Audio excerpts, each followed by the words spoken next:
Hello again. This is Lauren Marvin, and this is the second of our episodes concerning the critical nature of dealing with emotions for neurodivergent folks, as well as all of the rest of us in the world, which we see is becoming more and more apparent as we're running headlong into a very contrasting kind of design for interaction in society as it exists today. So today's topic is going to be on masking, okay? And once again, I'm spitballing on this. I wanted to lay out a few particular aspects of masking, also give a little bit of personal experience in this area as well, and then, you know, resign myself to the frailties of never having enough to say about any particular topic. And so I'll leave it up to the audience to generate your own observations of what's missing, what could be corrected more, as this is always a great learning experience for all of us as we share, as we learn, and as we grow together in this process, okay? So, masking. As I got ready to start this, I really wanted to at least pin down something of an observation about when masking becomes, apparent, number one, when it becomes needed for an autistic person, and why it begins to happen, why it's not constantly or always present when dealing with autistic folks, okay? Now, I know there's room for controversy in here because, we are speaking about particular cognitive developmental levels at times. When we know that masking would make itself apparent is at a point in a person's development, okay? And once again, we're all in different stages. Delayed development is universal across autism specifically and neurodivergence, let alone the delayed development that is kind of designed into the interactions of our society, right? And so, people don't have to grow up in some fluid way.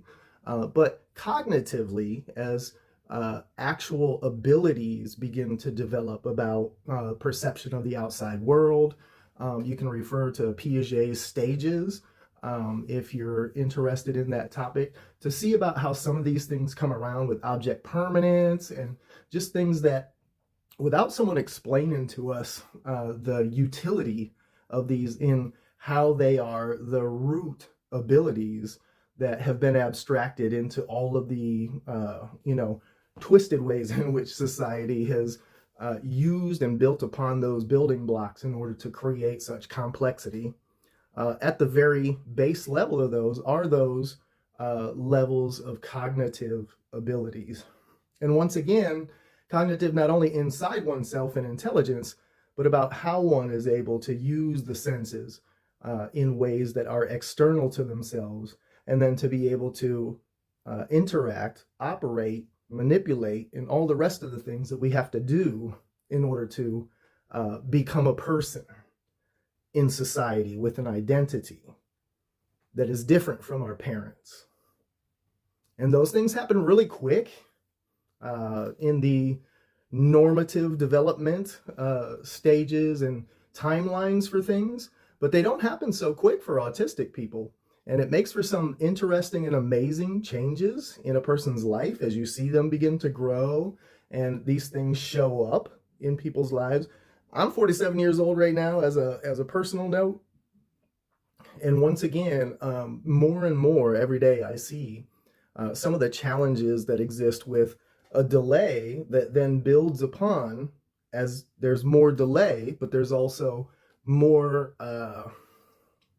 contradiction between where my levels of particular aspects of maturity are and my age group and those kinds of things as well. So I really wanted to kind of just point that out.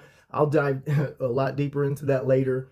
But once again, to circle back around, masking becomes something that is important once an individual recognizes that they have a orientation to interact with the outside world, okay?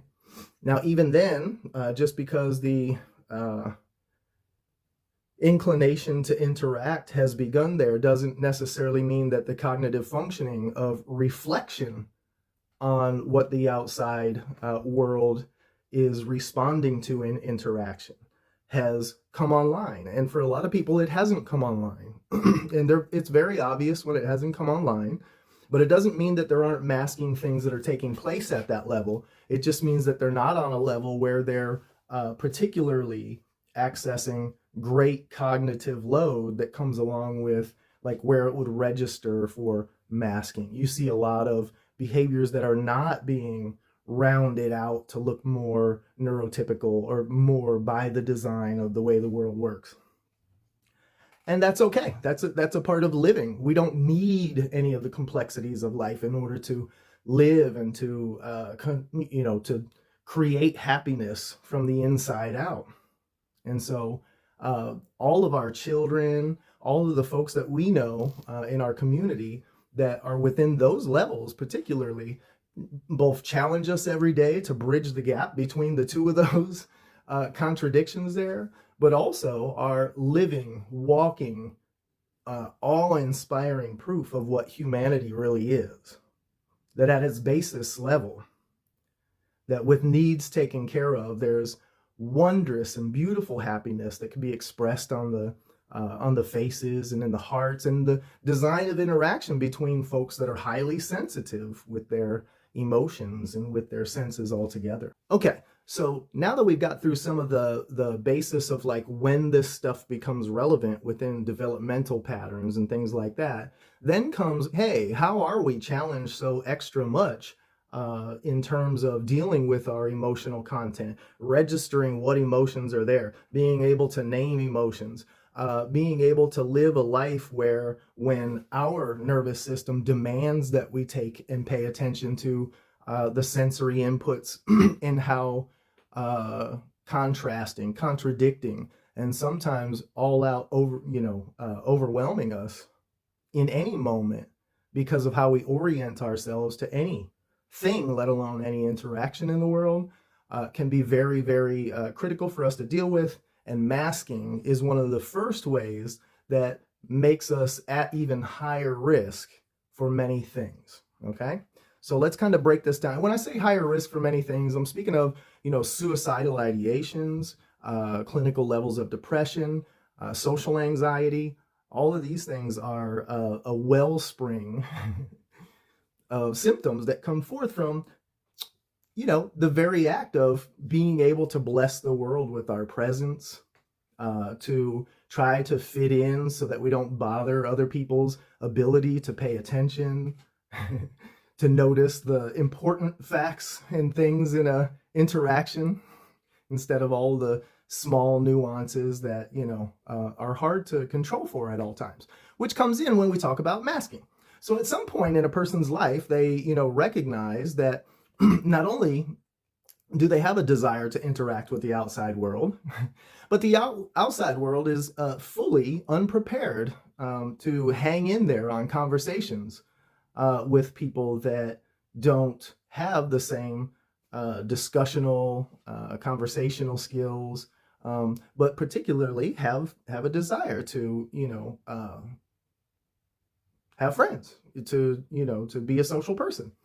And so, in another thing, in another one of these episodes, I will actually come and discuss some research that talks about, particularly about how even using neural scans, we know that when an autistic person is interacting with a quote unquote neurotypical person, that there is no pairing together of these kinds of frequencies that we could call vibes, when using, language and things, but these frequencies, these energetic frequencies that exist, that when neurotypicals speak with neurotypicals, they easily link up and have those to fall back on as, oh, there is safety, there is comfort, there is belonging in this context, which doesn't happen when non-neurotypicals or neurodivergent people are interacting with specifically neurotypical people, okay?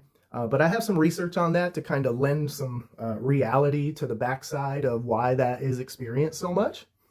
But onward and upward. Okay, so once we know that we want to interact, we want to make it as comfortable and as easy for other people. And so that becomes one of those things. It's like, wow, these interactions, while I desire to have company, while brotherhood and all these kinds of things, it's very difficult for me to find a way of participating that is, not setting other people off or triggering other people, because they're so unused to the kinds of natural dialogue that come from autistic people to begin with. And that is the difference in how neurotypical people expect conversations to go, what they're looking for in conversations. And those things are incredibly different. So much so that there's always this divide of how one is going to overcome in any conversation any kind of randomness that could come up, because all of the successes for an autistic person have come in things that they've tried over and over again and failed at many, many times, and been told that they failed at it, and have been made to feel a certain way about the fact that they're not able to live up to that particular standard, even if that standard is something just like pointing out an obvious thing in a situation with the intent of helping someone. Sometimes it's totally like, oh, you're being completely inappropriate and it needs to be called out. And sometimes it's, oh, I didn't know because I wasn't aware of what wavelengths we were discussing on. Okay, so the major difficulty that comes along with masking is the fact that once you are aware that you are masking, then there becomes this massive cognitive load about, oh, these are things that I have been controlling in the past. And so now I've got to juggle all of these things, just like a performance of, like walking on a tightrope, like those kinds of things. It's a performance that then begins to happen, and each person has their own particular personality type, predictable patterns of how they speak, what they speak about, what their interests are, all of these things. And for an autistic person, a lot of times we're building from the bottom up in every conversation and everything else. We understand things because of the detail that is given, not start with a concept and then, slowly matriculate down some details into it. No, we have to build from nothing all the way into whatever someone is talking about a lot of times. And that's called bottom-up thinking, right? And your bottom-up processing. And it's a way that many neurodiverse folks actually think and interact with information themselves. When we're masking, we're actually, trying to find the correct role of friendship, support, adaptability, and whatever it takes to make the person or the group that we're in particularly comfortable with us existing within it. We're hyper aware of everything that's taken place with other people in the room at all times, like hyper aware. And what we're looking for is to be able to blend in, like they're blending in and not having to suffer by everyone being hyper aware of them. And because a lot of times we just don't fit up to those standards of, neurotypical behaviors, motions with our body because of gross motor issues and neurological things that are so different, unique, and amazing in autistic people, that it could be very obvious that there's something different about us to those that want to pay attention. And that creates the issue and the need for masking to begin with. Okay? So with that in mind,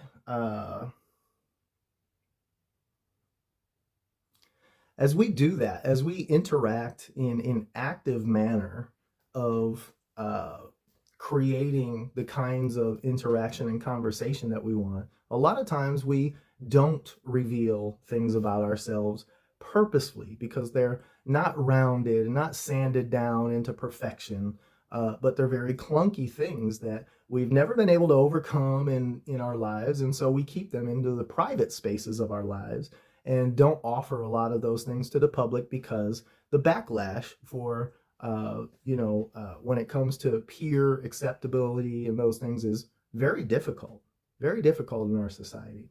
And so we mask all the time, whether we knew it or not. And, late stage autistic finder-outers like myself really have to look back and go, man, what did my masking look like throughout all of these years? When was it prominent? When wasn't it prominent? The things that I did that were so obviously autistic growing up. but went under the radar because of a lack of understanding, insight, recognizability of very easily recognizable traits, right? All right, so in this active pursuit of filling a role, and one that is adaptable, one that is suitable to everyone involved, really puts us in a place. And once again, it does everyone else, but for us, it becomes when we're in public at all, then these are the kinds of things that we're doing, actively placing our authentic expressions and our authentic feelings a lot of times in the background so that we can maintain a vibe of a conversation, particularly because that's what we intend to do when in interacting with people. And so those things, that active suppression, no matter how small or how extreme it may be, begin that process of thwarting the efforts of dealing with emotional content that you may deal with in those conversations, in all the rest of the things. Being autistic, you can get in a fight with a door handle from day to day if it messes with you too many times. Okay, so there's pretty much anything in the world could be disturbing you, and not having the ability to recognize it and deal with it the way that your nervous system wants to deal with it, because you are in that mode of active masking, creates some very big tears that need to be addressed, that need to be dealt with, that need to be healed about the conversations, about the relationships. And trust me, if you have an autistic person in your life, this is a person that thinks about the conversation before it happens, sometimes with massive anxiety, thinks about the conversation while it's happening and gets overwhelmed, and then thinks about those conversations maybe the rest of the night and the next day, sometimes worrying constantly about the very nuanced little things in the conversation that we can notice that might be noticeable to other people, or that they could have took offense to, and all these things that we challenge ourselves with. And once again, those will be dealt with at different times in these series here. But having to deal with obsessive thoughts, the overlap in the OCD community itself, obsessive compulsive disorder, the ADHD, the grasping of things specifically and holding on to them, replaying them in our minds. All of those things are still a challenge. And once again, things that are going to be happening even when we're trying to mask out in public, right? So we may be carrying a very high load just from the very active part of trying to play it cool, when our nervous system does not allow us to experience things coolly, no matter what you believe. Okay? So that's why we have to critically come back on the other side in this particular aspect and deal with what we have glossed over. And there's a lot of insight. There's a lot of work that has to go into being able to understand, what have you glossed over? What have you compensated for while masking?